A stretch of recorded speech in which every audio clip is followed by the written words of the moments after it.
بسم اللہ الرحمن الرحیم۔ السلام علیکم۔ اعتزاز احسن کہتے ہیں کہ افریقہ کے ایک ملک کا صدر اور وزیر اپنے ملک کے ایک ایسے پسماندہ غربت زدہ علاقے سے گزرے جہاں کے لوگ سیدھا نہر سے ہی پانی پیا کرتے تھے۔ صدر ایک درد دل رکھنے والا انسان تھا۔ اس نے حکم دیا کہ عوام الناس کی فلاح کے لیے یہاں پر ایک گڑھا نصب کر دیا جائے جہاں سے یہ غریب لوگ کم از کم صاف پانی تو پی سکیں۔ 2 سال بعد جب اس ملک کے صدر کا اسی پسماندہ علاقے سے گزر ہوا تو اس کے رونگٹے کھڑے ہو گئے۔ یہ حیرانی کے عالم میں اس قدر گم ہوا کہ اسے یقین نہیں آ رہا تھا کہ یہ وہی پسماندہ علاقہ ہے جہاں آج سے 2 سال پہلے میں گزرا تھا، کیونکہ سامنے اعتزاز احسن کہتے ہیں کہ افریقہ کے کسی ملک کے صدر اور وزیر کا گزر اپنے ملک کے ایک ایسے پسماندہ علاقے سے ہوا جہاں غربت بہت زیادہ تھی۔ اس علاقے میں آبادی بہت زیادہ تھی جبکہ روزگار کے وسائل نہ ہونے کے برابر تھے۔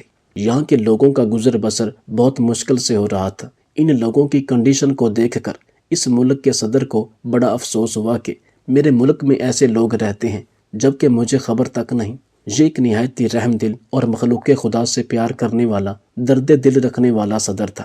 اس صدر کا گزر اپنے ملک کے اس پسماندہ علاقے سے پہلی مرتبہ ہو رہا تھا۔ یہاں پر رہنے والے لوگوں کو دیکھ کر یہ بڑا حیران ہوا کیونکہ یہاں غربت انتہا کی تھی، جس کا اندازہ اس بات سے لگایا جا سکتا ہے کہ یہاں کے لوگ سیدھا نہر سے ہی پانی لے کر پیتے تھے، یعنی ان کے پاس پینے کے لیے بھی صاف پانی میسر نہیں تھا۔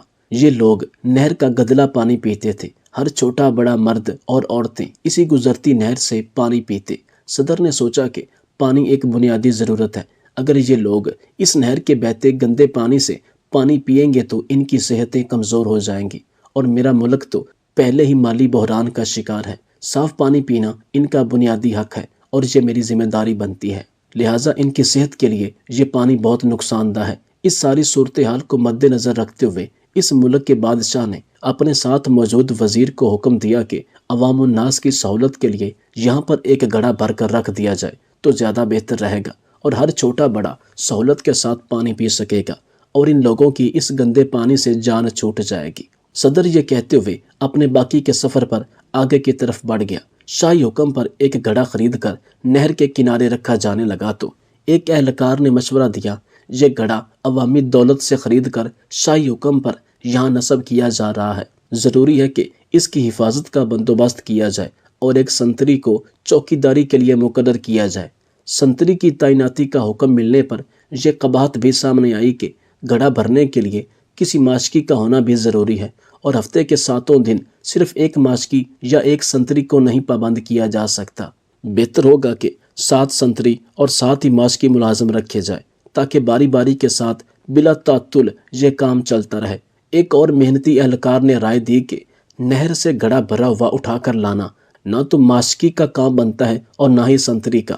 اس محنت طلب کام کے لیے 7 باربردار بھی رکھے جانے چاہیے جو باری باری روزانہ بھرے ہوئے گڑھے کو احتیاط سے اٹھا کر لائیں اور اچھے طریقے سے ڈھکنا لگا کر بند کر کے رکھیں۔ ایک اور دور اندیش مصاحب نے مشورہ دیا کہ اتنے لوگوں کو رکھ کر کام کو منظم طریقے سے چلانے کے لیے ان سب اہلکاروں کا حساب و کتاب اور تنخواہوں کا نظام چلانے کے لیے منشی محاسب رکھنے ضروری ہوں گے، اکاؤنٹنگ کا ادارہ بنانا ہوگا، اکاؤنٹنٹ متعین کرنا ہوں گے۔ ایک اور ذو فہم و فراست اہلکار نے مشورہ دیا کہ یہ اسی صورت میں ہی یقینی بنایا جا سکتا ہے کہ ہر کام اچھے طریقے سے چل رہا ہے تو ان سارے ماشکیوں، سنتریوں اور باربرداروں سے بہتر طریقے سے کام لینے کے لیے ایک ذاتی معاملات کا ایک شعبہ قائم کرنا پڑے گا۔ ایک اور مشورہ آیا کہ یہ سب کچھ ٹھیک ہو رہا ہے مگر ملازمین کے درمیان میں لڑائی جھگڑا یا کوئی زیادتی ہو جاتی ہے تو ان کا تصفیہ اور ان کے درمیان میں صلح صفائی کون کرائے گا تاکہ کام بلا تعطل چلا رہے۔ اس لیے میری رائے میں خلاف ورزی کرنے والوں اور اختلاف کرنے والوں کی تفتیش کے لیے ایک قانونی امور کا محکمہ قائم کیا جانا چاہیے۔ ان سارے محکموں کی انشاء کے بعد ایک صاحب کا یہ مشورہ آیا کہ اس سارے انتظام پر کوئی ہیڈ بھی مقرر ہونا چاہیے، ایک ڈائریکٹر بھی تعینات کر دیا گیا۔ اعتزاز احسن کہتے ہیں کہ 2 سال کے بعد حسب روایت صدر کا اپنی رعایا کے دورے کے دوران اس مقام سے گزر ہوا تو اس نے دیکھا کہ نہر کے کنارے کئی کنال رقبے پر ایک عظیم الشان عمارت کا وجود آ چکا ہے جس پر لگی ہوئی روشنیاں دور سے نظر آتی ہیں اور عمارت کا دبدبا آنکھوں کو خیرہ کرتا ہے۔